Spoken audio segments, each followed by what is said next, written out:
Shalom,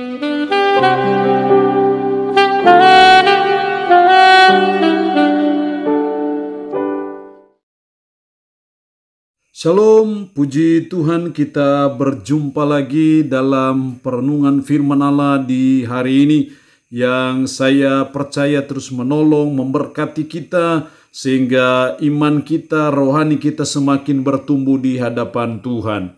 Mengawalinya, mari kita tunduk kepala dan kita berdoa. Segala pujian dan syukur patut kami naikkan kepadamu ya Tuhan, karena Tuhan kembali berikan kami waktu dan kesempatan untuk kami akan membaca, mendengarkan sebagian dari firman-Mu. Roh yang kudus, tolonglah kami, urapilah dan berkatilah kami dengan firman-Mu di hari ini. Dalam nama Tuhan Yesus Kristus kami berdoa. Amin. Nats firman Allah yang menjadi perenungan kita bersama di hari ini saya ambil dari Ibrani pasal 13 ayat 15 sampai dengan ayatnya yang ke-21. Ibrani 13 ayat 15 sampai dengan ayatnya yang ke-21. Secara khusus saya akan baca ayatnya yang ke-21. Demikian firman-Nya. Kiranya memperlengkapi kamu dengan segala yang baik untuk melakukan kehendak-Nya dan mengerjakan di dalam kita apa yang berkenan kepadanya oleh Yesus Kristus. Bagi Dialah kemuliaan sampai selama-lamanya. Amin. Demikian kebenaran firman Allah di hari ini yang mengajar kita, menasihati kita, bagi Kristuslah segala kemuliaan. Untuk Kristuslah segala kemuliaan. Semua hal yang mulia, semua hal yang baik, semua yang mendatangkan pujian dan hormat, kita semua persembahkan hanya bagi Kristus sajalah. Karena hanya Kristus sajalah yang layak menerima segala kemuliaan. Hanya Kristus sajalah yang layak menerima segala pujian dan hormat. Karena itu kita belajar sebagai umat, sebagai orang percaya, untuk bagi Kristuslah segala kemuliaan. Dalam ayat 21 tadi sangat jelas di bagian yang terakhir firman-Nya berkata, bagi Dialah kemuliaan sampai selama-lamanya. Bagi Kristuslah kemuliaan sampai selama-lamanya. Inilah yang harus menjadi doa kita, menjadi kerinduan kita, menjadi tujuan hidup kita, yang harus terus-menerus kita usahakan, terus-menerus kita kerjakan, terus-menerus kita daya upayakan, supaya bagi Kristuslah segala kemuliaan. Lalu pertanyaannya adalah, apa yang harus saudara dan saya buat? Apa yang harus saudara dan saya lakukan supaya semuanya itu mendatangkan kemuliaan bagi Kristus? Setidaknya ada 3 hal yang harus saudara dan saya buat dan lakukan supaya itu mendatangkan kemuliaan bagi Kristus. Dalam ayat 15 berkata seperti ini. Sebab itu marilah kita oleh Dia senantiasa mempersembahkan korban syukur kepada Allah, yaitu ucapan bibir yang memuliakan namanya. Ucapan bibir yang memuliakan namanya. Ini hal yang pertama yang harus saudara dan saya buat, saudara dan saya lakukan senantiasa, yaitu ucapan bibir yang memuliakan namanya. Karena saya percaya ketika ucapan bibir kita memuliakan nama Kristus, maka itulah yang mendatangkan kemuliaan bagi Kristus. Karena bagi Kristuslah segala kemuliaan. Dan saudara dan saya mendatangkan kemuliaan bagi Kristus kalau kita ucapan bibir yang memuliakan namanya. Oleh Dia senantiasa mempersembahkan korban syukur kepada Allah. Jadi ucapan bibir yang memuliakan Allah itu merupakan persembahan korban syukur kita kepada Allah. Atau dengan cara bagaimana kita mempersembahkan korban syukur kepada Allah? Dengan cara ucapan bibir yang memuliakan namanya. Dengan cara bibir mulut kita memuliakan namanya. Dan ketika ucapan bibir kita memuliakan namanya, maka itulah yang mendatangkan kemuliaan bagi Kristus. Itu berarti sebagai umat, sebagai orang percaya, mari kita belajar untuk senantiasa mempersembahkan korban syukur kepada Allah. Dengan cara kita, ucapan bibir kita memuliakan namanya. Ucapan bibir kita mengeluarkan kata-kata pujian bagi Dia, pengagungan bagi Dia. Maka itulah ucapan bibir yang memuliakan namanya. Dan ketika ucapan bibir kita memuliakan namanya, maka itu mendatangkan kemuliaan bagi Yesus Kristus. Yang kedua, yang harus saudara dan saya buat supaya itu mendatangkan kemuliaan bagi Kristus. Karena ini yang harus menjadi tujuan utama hidup kita.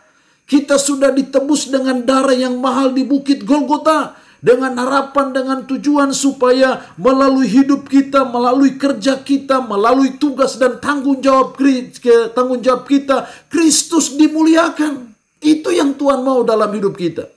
Maka hal yang kedua yang dituntut dari saudara dan saya, supaya kita mendatangkan kemuliaan bagi Kristus dalam ayatnya yang ke-16. Dan janganlah kamu lupa berbuat baik dan memberi bantuan. Sebab korban-korban yang demikianlah yang berkenan kepada Allah.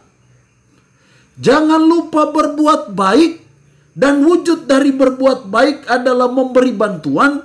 Kalau saudara dan saya memberi bantuan, itu korban-korban yang berkenan kepada Allah.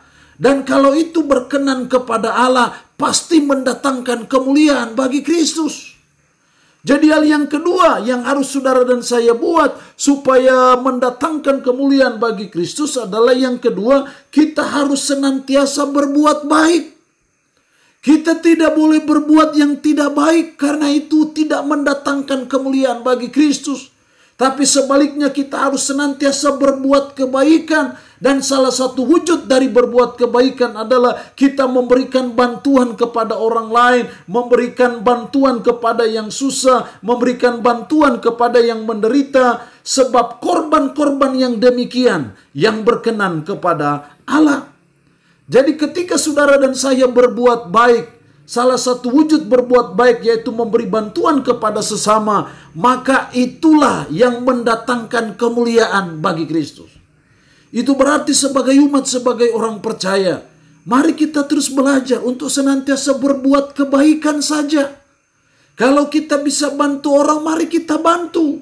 Sekecil apapun, dalam wujud apapun, sesederhana apapun, harus selalu ada niat dalam hati kita untuk berbuat kebaikan bagi sesama kita. Untuk kita bisa membantu sesama kita, menolong sesama kita. Dan membantu sesama tidak harus berbentuk uang.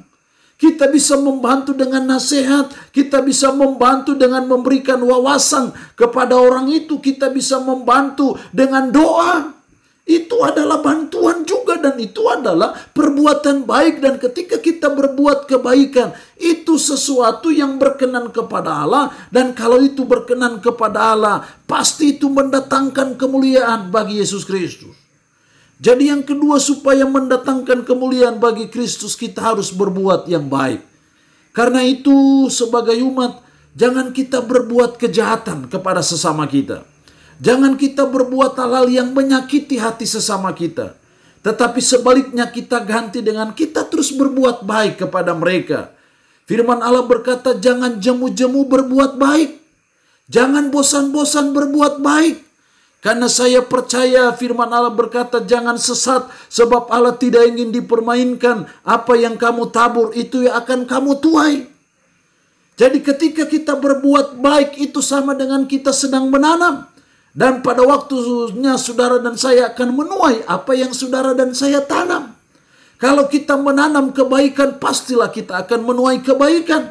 Kalau kita menanam kejahatan, pastilah kita akan menuai kejahatan. Kalau begitu hidup ini sangat sederhana dan sangat simpel.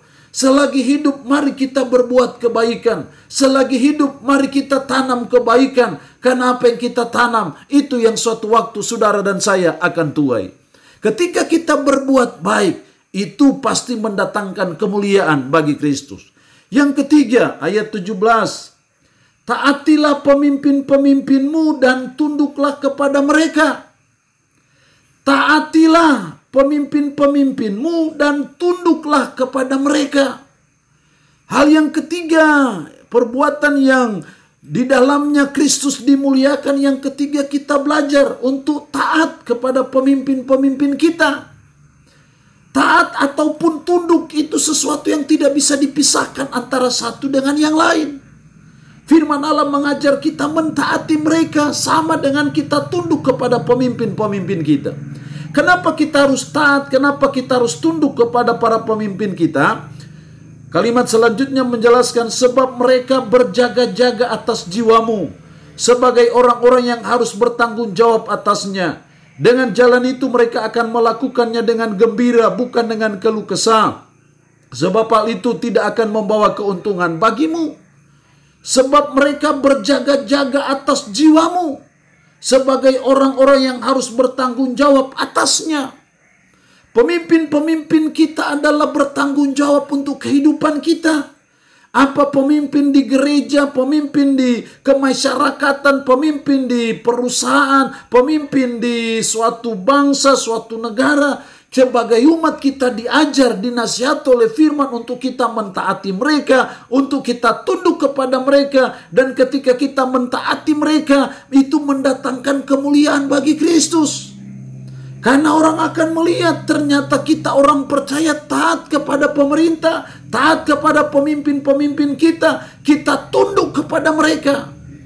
Dan itu pasti akan memberikan suatu contoh teladan, cara hidup bagaimana bersikap kepada pemimpin-pemimpin kita. Karena mereka bertanggung jawab atas hidup kita. Mari kita belajar taat kepada mereka. Mari kita belajar untuk tunduk kepada mereka. Karena saya percaya dengan taat, dengan tunduk kepada pemimpin-pemimpin kita, saya percaya itu mendatangkan kemuliaan bagi Yesus Kristus. Allah yang punya firman ini, memberkati kita dengan firman-Nya di hari ini. Amin. Mari kita berdoa. Puji syukur untuk kebenaran firman-Mu di hari ini. Ya Tuhan, tolonglah kami. Bagi Kristuslah segala kemuliaan. Hanya ini yang menjadi tujuan hidup kami. Hanya ini yang menjadi fokus utama hidup kami. Bagi Kristuslah segala kemuliaan. Supaya mendatangkan kemuliaan bagi Kristus. Tolonglah kami supaya kami mengucapkan bibir yang memuliakan nama Tuhan. Tolonglah kami supaya kami berbuat yang baik kepada sesama kami. Dan tolonglah kami supaya kami taat kepada pemimpin-pemimpin kami. Roh-Mu yang kudus menanamkan firman ini dalam hati dan pikiran kami. Serta menyanggupkan kami untuk kami bisa memberlakukannya dalam hidup kami sehari-hari. Hamba mohon berkat-Mu bagi umat-Mu yang boleh mendengarkan renungan harian di hari ini. Umat-Mu dalam pergumulan kuatkan dan teguhkan iman mereka dan beri jalan keluar bagi pergumulan mereka. Umat-Mu yang sakit tambah berdoa dalam nama Yesus. Tuhan lawat, Tuhan jamah, dan Tuhan beri kesembuhan dari sakit penyakit yang diderita. Terpuji-pujilah nama-Mu Tuhan. Dalam nama Tuhan Yesus Kristus kami berdoa. Amin. Shalom. Sampai berjumpa lagi dalam renungan harian edisi berikutnya.